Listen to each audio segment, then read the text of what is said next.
let's talk about a guy who had no impact in the game, I feel like, last week at all. And everybody's so busy bashing DJ. And again, I get why, but no one's talking about it. So the question is, will Devin Singletary get things going this week? This was a guy who did not shy away from acknowledging the fact that he's replacing Saquon Barkley on the Giants. Took his old number, made mention of it multiple times publicly. Like, there was no shying away from that whatsoever from him. And I'm not saying he needed to have a massive 3-touchdown game like Barkley did against the Packers. But guys, 10 carries, 37 yards. That's not a good start. That's really not a good start. And he's got to do better. So, I look back at what the Bucs did against the Commanders. So rookie Bucky Irving, who's of course the third down back kind of style back there from Oregon, had 9 carries for 62 yards. It's a pretty damn good day. I'll take that. It doesn't take a genius to figure out that's like a 7-yard per carry average there. Rashad White, who's their main bell cow back, so to speak, had 15 carries for 31 yards. That's not good. That's really bad. So you look at those numbers there, and it's a couple of things you can look at, but you got to be careful at this point of the season, guys, of not overanalyzing 1 week and acting like that's going to be the normal. I feel like a lot of people fall into that trap because that's not necessarily the case. Could have been a bad week. Could have been a couple good plays. It's such a small sample size, it's hard to say. But based on the style of those two running backs and what they did against the Commanders, you could easily sit there and say the speedy outside back did better than the between the tackles guy. That would lead you to think that Tyrone Tracy Jr. might be that guy who has the big week. Or maybe Singletary just needs to go outside a little more. Not to say you give up in between the tackles. Like, you don't want to give that up. Like, that's still a big part of the game, obviously. But, obviously they're going to watch the film. They're going to watch it over and over and over again. They probably already have. Let's be honest here.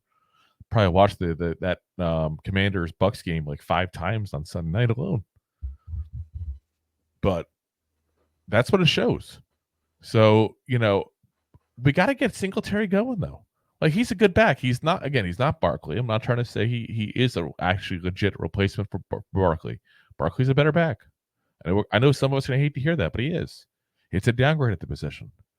The hope was that you downgrade the starter, you bring in better backups, which is what, you're hoping at this point to get at a Tyrone Tracy Jr., plus having Eric Gray now for a second year. That is a better group, even if the starter is bad. Not actually bad, worse, I should say, than the prior year. Right. But 10 carries, 37 yards, guys. That's not going to get it done. That is not going to get it done. I mean, also part of the problem, this goes back to what we were talking about before, was with DJ. He was also supposed to be able to throw the ball more down the field to more open receivers, which then would open up the run game in the back game. Look at the Bills.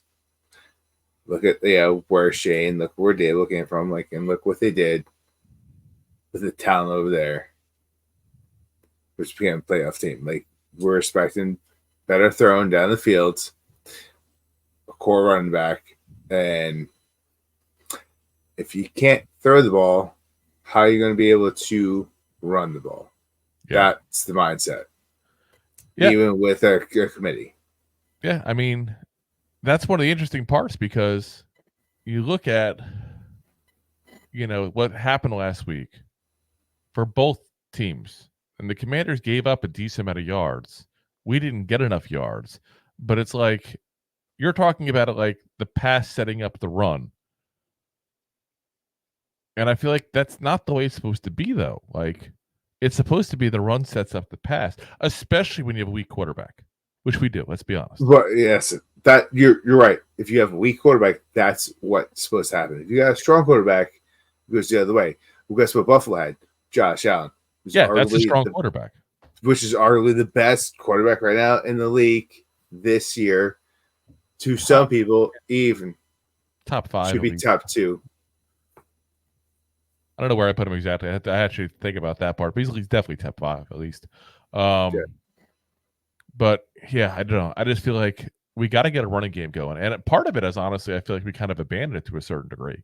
If you only had 10 rushes for your starting running back, you abandoned it. Especially compared to last year at this game, it's been 25. Yeah, but I get it. We're trying to get back into the game, and you kind of abandon the run at some points when you do that.